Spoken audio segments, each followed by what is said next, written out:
你知唔知咩叫白鐵工藝啊？白鐵工唔識啊？知唔知咩叫做白鐵工藝啊？知唔知咩叫做白鐵工藝啊？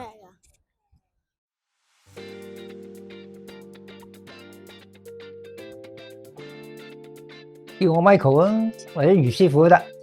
咩叫白鐵工藝啊？其實主要係材料啦，白鐵係一種材料嘅物料嚟噶嘛，好似貼紙咁樣摺嘢出嚟，譬如咁樣摺個立體出嚟咁樣，做一個依家都好少人用噶啦，係唐樓啊、村屋仲有人用嘅送箱啦。咁以前就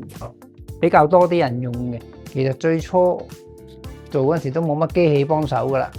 所以都係用好人手嘅，譬如開窿我用鑿穿佢啦，跟住鉸剪剪啦咁樣，將畫好嘅料剪開啦。咁啊用錘仔啦，我哋有用木方嚟揼嘅，因為木方嘅打個面積大啊，同埋下邊我會有條槽鐵做晾住嘅，因為你要打個喺個角尺位度做個角度，打個角度出嚟噶嘛。最棘手嘅步驟啊，開料咯，要開得啱啦。如果唔係你爭咗嘅話，你可能有時真係做錯咗，睇錯尺寸嘅話，去到尾埋後嗰陣時發覺短咗或者長咗咧，咁啊前邊做嗰啲就嘥咗時間啦，浪費咗啦。咁你要重新開個料啦。所以開料係一個，你唔係話佢難嘅，你要即係唔好搞錯尺寸，睇錯咗啊咁樣，要小心啲咯。咁就嗰個年代咧，讀書唔叻咧，就揾門手藝噶啦。咁我阿爸就介紹我入行嘅，即係我阿爸嘅朋友再介紹入行，應該咁講。我係一入行咧就做工程嘅，即係主要係通風系統。冷氣喉啊、抽氣器啊嗰啲做嗰啲嘅，反而做家品咧都係10年到啦，應該係或者10零年啦，唔記得清楚啦。又開始有人問我可唔可以做個送箱我嚟教班啫，因為嗰陣時先發覺，咦都可以咁樣做喎，咁樣唔使買啦，自己做咪得啦，慳得1蚊得1蚊嘛。初我哋教班嘅時候咧，就冇諗到學員嘅能力嘅問題啦，以我咧嘅標準嚟參考嘅，即係我得諗住佢哋都最多耐啲時間啦，但發覺做起上嚟咧就好多都因為扣唔到咧，我哋要重新要開翻個口咧，用好多時間，所以我哋收尾咧就燒咗呢個咁嘅膽，咁我哋一成個咁樣會懟入去嘅。放入去，咁入咗去之後咧，譬如個膽喺入邊啦，咁我哋就會接咗呢3條邊噶啦，跟住就褪翻個膽出嚟，再釘翻個蓋上去，咁就唔會容易走位啊嘛。如果你冇個膽咧，會偏移咧，佢走位容易。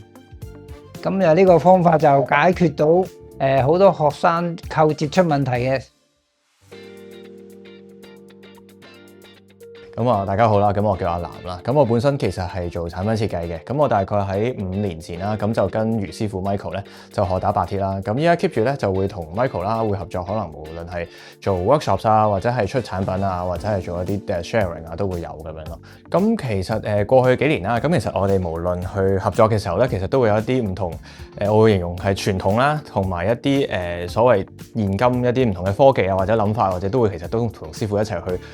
combine 去做出嚟嘅。咁其實就冇話係咪新同舊嘅，咁其實咧都係大家 bring out 一啲唔同嘅諗法啦，同埋配合可能一啲所謂現代嘅科技去做咁樣。咁就如果要具體啲講嘅話咧，其實我諗就最同師傅可能嗰做嘢嘅時候最大嘅分別咧，就可能係因為我本身做產品設計底啦，咁所以其實就會擅長多啲用電腦方面多啲嘅。咁可能師傅可能以前咧佢哋做嘢嘅時候咧就比較少有電腦呢一 part，咁就可能會係用人手啊，或者去手畫圖啊，就比較多啲嘅。除此以外之外咧，就係由個電腦點樣去再具體啲去令到做製作嘅時候都會有幫助咧？咁就比較大嘅一 part 咧，就係做一個所謂 laser cut 咯，即係一個叫做雷射嘅切割啦，咁或者係雷射嘅雕刻呢個狀態。咁其實嗰一 part 咧就係直接用喺電腦嘅某啲線條啊、某啲嘅 pattern， 咁就可以透過一啲機器咧，直接就將嗰啲線條放咗落去嗰個樣，無論係 cutting 啦，或者係做一啲表面嘅雕刻去做字啊、做 logo 啊都有做到嘅。咁所以嗰一 part 咧就喺製作上嗰個嘅影響就會大啲咯。咁就唔係純粹係畫圖咁簡單，而係真係可能你畫咗某啲形狀出嚟，甚至可能嗰啲形狀咧係好難可以用剪啦，好難可以用揼啦，甚至未必做得到嘅嗰啲線條咧，都可以透過用雷射嘅呢個方式咧去做得到。咁所以我會覺得within 呢幾年嘅合作咧，咁其實亦都會嘗試透過用呢一啲啦，去令到啲產品可以或者嗰啲東西整出嚟嘅時候，個變化咧就會大啲咯，就唔會純粹係stick with 過去方方正正嗰啲形狀，就可能多啲切割面啊，或者係一啲幾何圖形嘅組合都可以做得到。我會嘗試係將一啲入到屋嘅一啲 product， 然後就將白鐵融合放翻落去咯。因為始終其實以前過去可能白鐵都係家品為主，咁所以都想嘗試睇下會唔會可以 through 翻一啲好啲嘅設計啦，去將一啲家用嘅產品可以放翻落去咁樣咯。即係譬如話你可能 mix 玻璃。咁然後同白鐵 cross 咧，其實未必喺過去一啲白鐵製品會見得到嘅嘢啦。咁我唔知算唔算係現代元素啦。咁但係其實即係可能 mix material 都係其中一個，我覺得白鐵可以會想行嘅方向啦。就可能係啲可能銅啊，或者係一啲白鐵去 cross 咁樣啦。咁除咗物料啦，咁頭先所講所謂雷射切割，或者係喺個白鐵上面雕一啲花、雕一啲即係通花啊或者字咧，其實都未必係過去白鐵會咁常用嘅一個狀態咯。咁所以我會形容呢一啲都可以係一啲稱之為頭先所講用一啲唔同元素咯，但係就未必純粹係現唔現代，但係就係一啲過去可能白鐵未必會涉及到嘅一啲範疇嘅嘢，我都會有機會放落去咯。今時今日我哋喺條街度，其實大家用緊嘅嘢好多都係有白鐵，咁但係白鐵本身呢個物料係有佢特質、佢嘅特性喺度噶嘛，咁只係大家唔記得咗或者唔了解，咁我哋就要揾翻佢特質出嚟，再設計多啲唔同嘅 product， 又或者再而家我哋除咗家品或者工程一啲比較功能性啲嘢之外，再會有一啲藝術品啊，一啲裝飾品啊，一啲好似好唔等使，即係包括我頸上嗰條頸鏈啊，咁呢啲都係一啲佢嘅一啲新嘅走向。所以講到尾，就係有人需要，第二樣最緊要就係師傅成日都講嘅，就係要揾到食咯。哦，